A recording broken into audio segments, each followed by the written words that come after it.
শুধু তোমারই জন্য ধারাবাহিকের একটি নতুন প্রোমো প্রকাশিত হয়েছে, যেখানে দেখা যাচ্ছে রাহি আর রাহুলের বিয়ে সম্পন্ন হয়।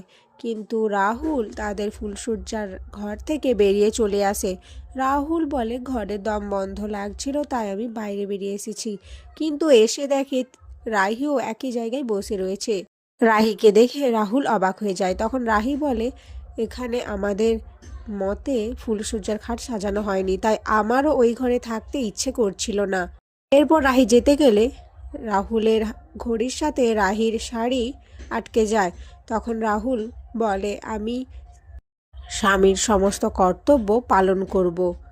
তখন রাহি বলে, বুঝলাম, কিন্তু ভালোবাসা দিতে পারবেন না, তাই তো? আমারও চাই না। যত তাড়াতাড়ি সম্ভব আমাদের দুজনেরই এই সম্পর্ক থেকে বেরিয়ে যাওয়াটাই মঙ্গল হবে। তখন রাহুল বলে, আমিও চাই মুক্তি। এরপর রাহুল ওখান থেকে চলে যায়, আর এখানেই প্রোমোটা শেষ হয়ে যায়।